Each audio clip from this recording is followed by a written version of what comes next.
தம்பி என்னப்பா போய் ஜாதி ஜாதின்ட்டு நம்மளுக்கு ஜாதியாப்பா முக்கியம்.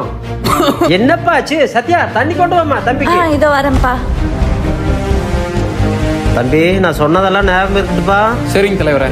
உங்க அப்பா வேற உங்க ஜாதி கூட்டத்தோட செயலாளர், நம்ம லவுக்குள்ள ஒத்துக்கவே மாட்டாரு. நம்ம என்னதான் பண்றது? டேய் எங்க அப்பா நீ நினைக்கிற மாதிரிலாம் இல்லடா. ஓடி உங்க அப்பனா?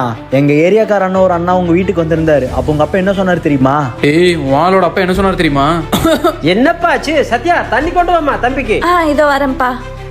தம்பி நம்மளுக்கு ஜாதி தான் முக்கியம். உசுரே போனாலும் ஜாதி கொள்ளுகளை மட்டும் விட்டுறாதீங்க. உங்க அப்பா உங்க முன்னாடி எல்லாம் நல்ல ஒரு வேஷம் போடுறாரு, நம்பிராத. அப்பா நான் சபரீஷ்னு ஒரு பையனை லவ் பண்ணேன்.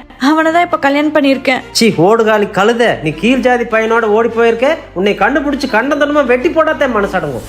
ஐயோ அப்பா. ஏய் ஓடுகாலி நாயே, உன்னை கொல்லாம விட மாட்டேன். அப்பா வேணாம்ப்பா. ஏய் அப்பா விடுங்க அப்பா. யோ நீல ஒரு அப்பனா? பெத்த பிள்ளையே ஜாதி வேறல கொல்லுன்னு நினைக்கிற? அம்பேத்கர் பெரியார் மாதிரி 1000 பேர் வந்தாலும் இந்த ஜாதி ஒழிக்க முடியாது போல. ஆமாயா, நான் கம்யூனிட்டி சர்டிபிகேட்ல கீழ் ஜாதி தான். ஆனா உன் ஜாதிக்கார பசங்க பொறுக்கித்தானே பண்ணி சுத்துறாங்களே, அவங்களோட நான் எந்த இடத்துலயே குறைஞ்சிட்டேன்?